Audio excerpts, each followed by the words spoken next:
What are you called? I'm called Ian, but I've had lots of other titles. I've been called lots of things over the years. Dad for a long while, but also, of course, at work.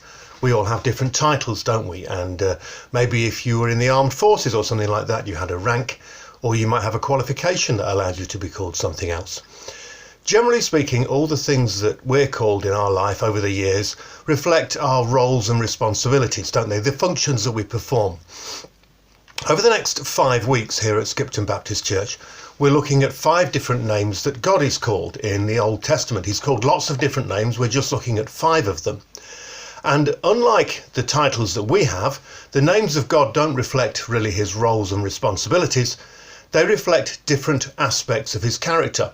So if we learn lots of the names of God and what they mean, we learn more about his character. And if you collect the whole set over the next 5 weeks, we'll learn 5 aspects of God's character that help us understand him better and perhaps help us live a better life.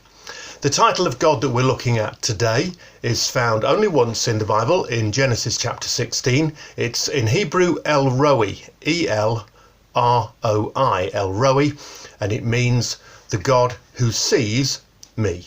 The God who sees me. Now, a long time ago, when our eldest was very small, I was putting him to bed one night, and we'd done the prayers, done the stories and all that, and I'm turning to leave the room and turn the light off. And he goes, "Dad," "Yes." "How does God see everything?" And so I'm thinking really quickly, in these circumstances, your mind works really quickly, even those of us who aren't very bright.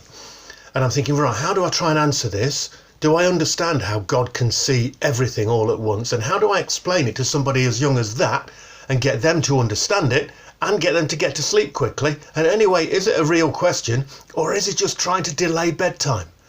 Anyway, before I've thought all these things through, he comes up with an answer himself. He says, "He probably stands on a lot of chairs." And of course, that satisfied him at that young age. And it does chime in with this image that we have of the God who can see everything as being high up and detached from us all and looking down, and he's watching us. And we can get away with nothing because he can see everything. He sees us and he's watching. He's probably got a notebook and he's probably got a pen. It's probably a red pen, and he's writing down all the bad things that we've done. And of course, God is the God who sees everything, and God is the righteous God, and he will judge. But that's not what today's name is about. Today's name, El Roi, reveals something slightly different about God's character, that he does see everything, but he sees us not so much to judge us in this aspect of his character. And I'm confident of this for 2 reasons. One of them is that the root of the Hebrew word for El Roi is the same as the word for shepherd. Now, in a couple of weeks, we're going to be looking at God the shepherd, so I don't want to go into too much detail of that, but I think we can establish that the shepherd isn't there to judge. The shepherd plays a different role, and so we can see an aspect of God's character being revealed there, that he sees us, he sees me, and not to judge. And the second way is that in the story that we're going to read from Genesis chapter 16, God isn't judgmental of the person who he meets and sees at all. So this is God who sees me, who notices us, who sees us where we are and appreciates us for who we are. Today's story is about a woman called Hagar. As I say, you'll find her in Genesis chapter 16, and I'll read some of that in a moment. Hagar was Egyptian, and she was the servant of Abram and Sarai. So she was fairly lowly. She was the maidservant. Now, Abram and Sarai had already been promised by God that they would have children. They'd been promised it in Genesis chapter 12, and they were promised it again in Genesis chapter 15, but in Genesis chapter 16, still no kids. So Abram decides that maybe he should take things into his own hands and try and force this to happen. And the first thing that he considers is taking one of his male servants and kind of co-opting him to be a son, so that he has an heir even though he doesn't have children. And Sarah says, "I've got a better idea. Why don't you sleep with my maid Hagar, and then she can have a child and that can be ours?" Now, both of these things seem to us perhaps a little odd, don't they? That they're practices that we wouldn't recognise nowadays. And I'm not about to condone sleeping with the staff in order to have an heir, But let's try and understand this in its historical context, to at least understand that they weren't doing something that was particularly unusual at the time. There are two non-biblical historical documents which support this way of behaving as being legitimate and legal at the time. The first one is called the Tablets of Nuzi. Now, Nuzi is near Kirkuk, which is in northern Iraq nowadays. You hear Kirkuk in the news quite a bit, don't you? It's part of the disputed Kurdish region of northern Iraq. It used to be called, or there's a place near there that was called Nuzi, and some tablets were discovered, and they show that around the time that Abraham and Sarai were around, it was normal and acceptable for childless children, if they wished to co-opt a servant and give them the title to be their heir and to secure a line from their family. And there's another document called the Code of Hammurabi. Hammurabi was a Babylonian king, 6th century BC, and this is thought to be one of the oldest non-biblical legal documents still surviving in the world. If you're in Paris going to see the Mona Lisa, you can go and see the Code of Hammurabi if you want. It's in the Louvre. And this also establishes that it was allowable for people who were childless not only to co-opt one of their male servants to be an heir if they wished to, but also for the man to sleep with a female servant in order to secure an heir.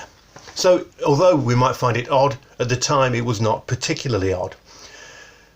So that's what happens. Abraham sleeps with Hagar and Hagar becomes pregnant. And then we read in Genesis chapter 16 that Hagar starts to resent her mistress, Sarai, for the fact that she can't have children at that time. And then Sarai, with Abraham's approval, starts to mistreat Hagar. So Hagar, heavy with child, only a servant, runs away. And that's where we're going to pick up the story. She's run away, and it's Genesis chapter 16 verse 7. The angel of the Lord found Hagar near a spring in the desert. It was a spring that is beside the road of Shur. And he said, Hagar, son of Sarai, where have you come from and where are you going? I'm running away from my mistress, she answered. Then the angel of the Lord said to her, go back to your mistress and submit to her. The angel added, I will so increase your descendants that they will be too numerous to count. The angel of the Lord also said to her, you're now with child, and you will have a son, and you will name him Ishmael, for the Lord has heard your misery. He will be a wild donkey of a man. His hand will be against everyone, and everyone's hand will be against him. He'll live in hostility towards his brothers. Hagar gave this name to the Lord who spoke to her. You are the Lord who sees me. For she said, I have now seen the one who sees me, and that is why I will call this well Beer Lahai Roi. And it's still there today between Kadesh and Berad. So Hagar calls this angel of the Lord the God who sees me, and she names the well after that. She names the well the living well of the God who sees me. Now, a moment about angels for a start. We have a number of accounts in the Old Testament where the angel people are met by the angel of the Lord. And as with in this account, there's something slightly confusing about it, because it's referred to, the angel is referred to as being separate from God. He's the angel of the Lord, but nevertheless he speaks in the first person as God. He says, I will increase your descendants so they'll be too numerous to count. So we have this thing where the angel is partly separate from God, but partly talking in the first person as God. Now that reminds us of the Trinity, doesn't it? Where we have, for example, we have Jesus, who was separate from the Father when he was alive and walking on the earth, but he also is part of the Godhead. And a number of Christian scholars will say that these Old Testament encounters with angels of the Lord could well be pre-incarnate versions of Jesus, not versions, Jesus appearing before his birth as a baby in the Old Testament. Now this may be true and it may not, but it's consistent with Christian teaching and it's an interesting theory. And either way, this angel is speaking on behalf of God. So this is an encounter somehow with God himself that Hagar has. Hagar then is lost. She's at the spring. She's done a runner. It's by the Nile Delta, east side of the Nile Delta Shire, and she's met by this angel of the Lord. And the angel asks her, the angel knows her name, Hagar, he says, and he asks her, where have you been and where are you going? And she does her best to answer the question truthfully, and the angel gives her an instruction, a promise, and a prophecy. Now look at where Hagar was when she was met by God, where God noticed her, where the God who sees her noticed her.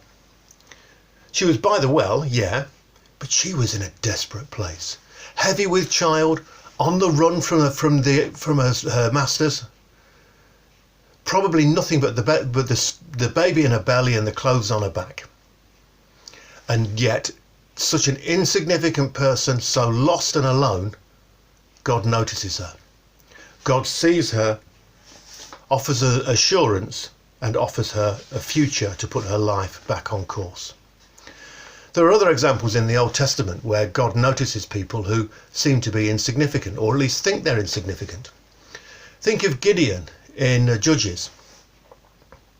He's met by an angel, again, angel of the Lord, and Gideon says, oh, not me.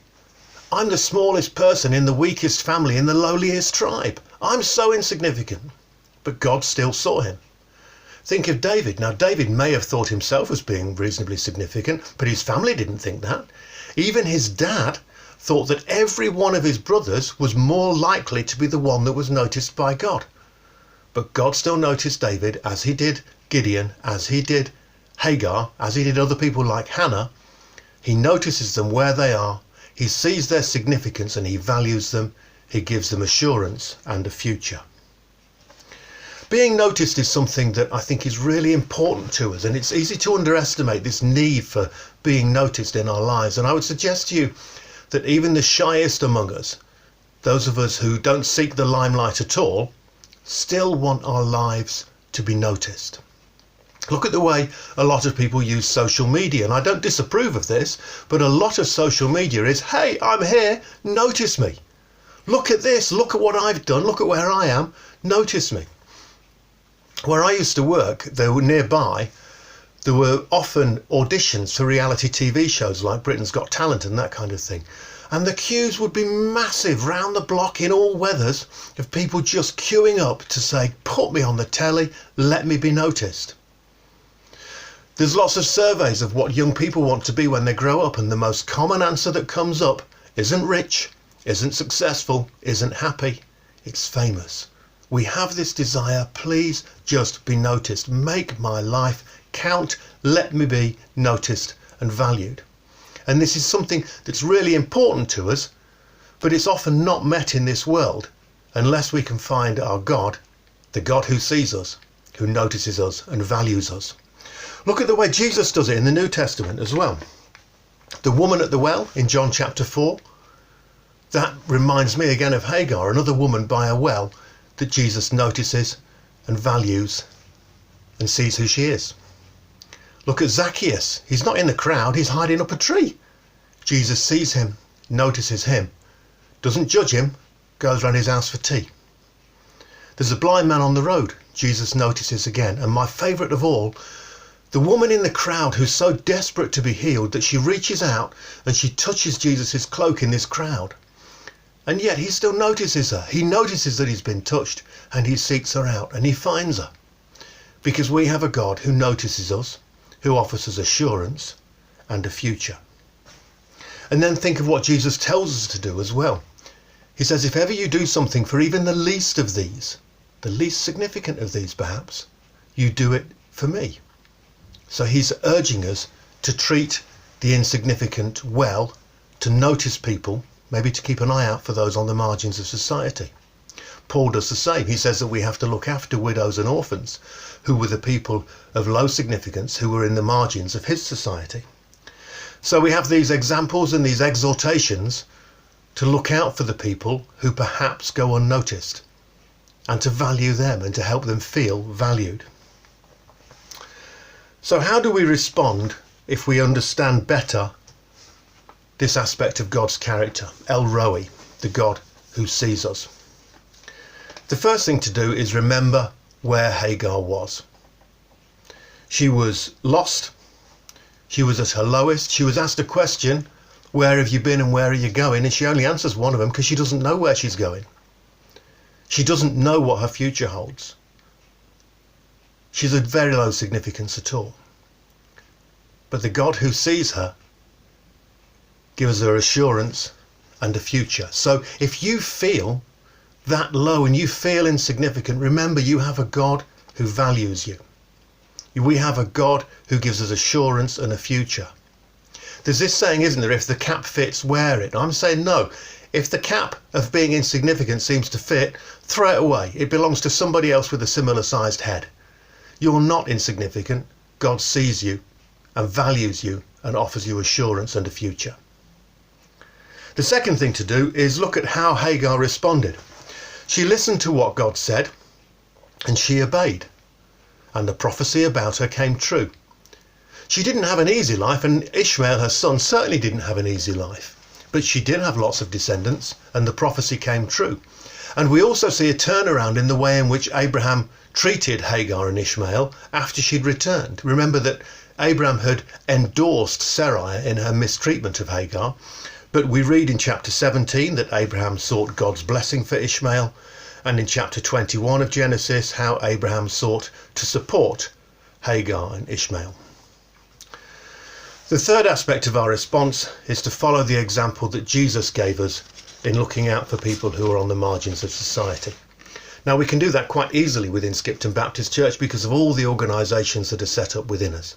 So we've got Christians Against Poverty, the Food Bank, the Wellbeing Cafe, all the lunch clubs, all these ways, or the pastoral team, ways in which we can help to look out for people on the margins of society.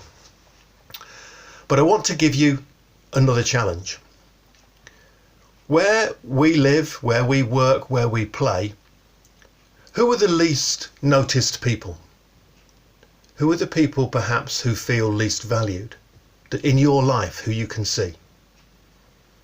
We can ask God through his Holy Spirit to reveal these people to us and to show us how we can show to them this character of God, the God who sees us. Because if we have a Father who sees and notices us, then we can go and see and notice other people. And if we do that, we will be reflecting this character of God, El Roi, the God who sees us. And we won't need to stand on the chairs. Thank you.